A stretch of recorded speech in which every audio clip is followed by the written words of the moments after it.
तो कल G20 में बहुत बड़ी मीटिंग होने वाली है। अमेरिका के राष्ट्रपति जो बाइडेन और चीन के प्रेसिडेंट शी जिनपिंग पहली बार एक दूसरे से मिलेंगे। इस मुलाकात में एक रिपोर्ट पर सबसे ज्यादा चर्चा हो सकती है। ये वो रिपोर्ट है जिस पर पिछले काफी वक्त से पेंटागन में मंथन हो रहा है और इस रिपोर्ट में कुछ ऐसा है जिसने अमेरिका में पैनिक क्रिएट कर दिया है। इसका असर पूरी दुनिया में पड़ सकता है और इस वक्त हर कोई रूस यूक्रेन वॉर की बात कर रहा है, लेकिन ऐसी जंग शुरू हो चुकी है जिसके बारे में बहुत कम लोगों को पता है, मगर ये कई गुना ज्यादा खतरनाक है। पूरी रिपोर्ट में पूरी डिटेल देखिए और समझिए।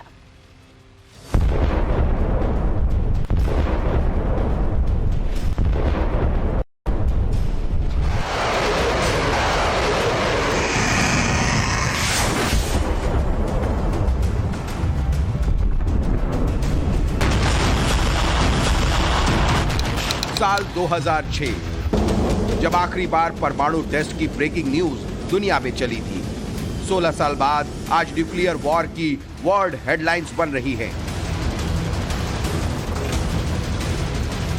इस दुनिया के 5 न्यूक्लियर ट्रिगर पॉइंट हैं, जिसमें 2 एक्टिव हैं, जहां कभी भी परमाणु हमला हो सकता है, किसी भी वक्त।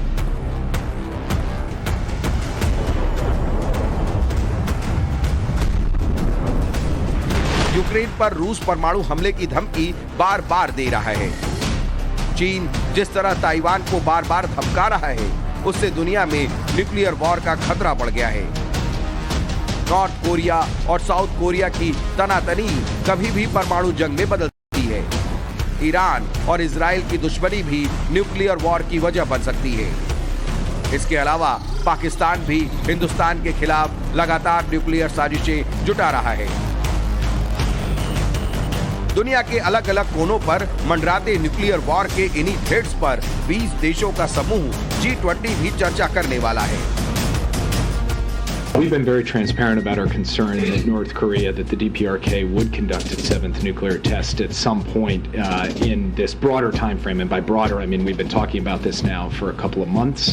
That window still remains open. Our concern still remains real. Whether it happens in the next week or not, I can't say. We are also concerned about further potential long-range missile tests in addition to the possibility of a nuclear test. America में nuclear war को लेकर कितना डर है, इसका अंदाजा America के एक बड़े न्यूज़पेपर की हेडलाइन से लगा सकते हैं। इसमें समझाया गया है कि अगर दुनिया में किसी हिस्से में परमाणु बम फटा तो कैसे बचेंगे।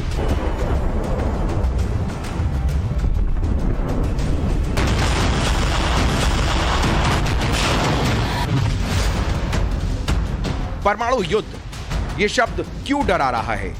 इसका खतरा कितना बड़ा है, उसे रूस के इस टीसार बम के इस धमाके से समझ सकते हैं। आज से 61 साल पहले रूस ने दुनिया के सबसे बड़े परमाणु बम का परीक्षण किया।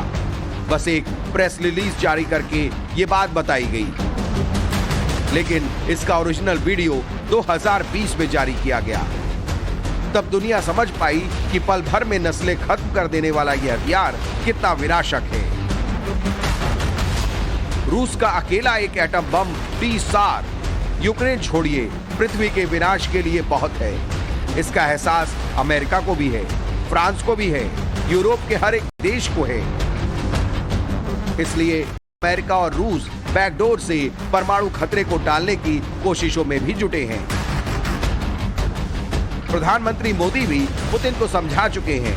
पुतिन ने भी कहा है, न्यूक्लियर वॉर से जितनी दूरी हो सके वो बनाने की कोशिश करेंगे।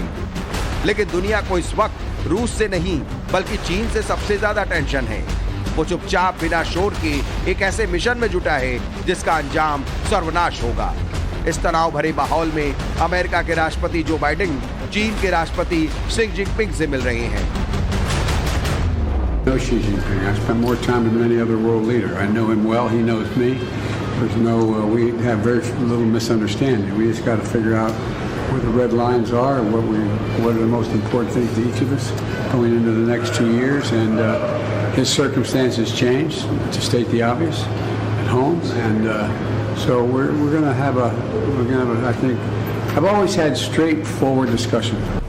परमाणु जंग के खतरे को लेकर दुनिया डरी है और इस डर को जरूरत से ज्यादा बढ़ा रहा है चीन।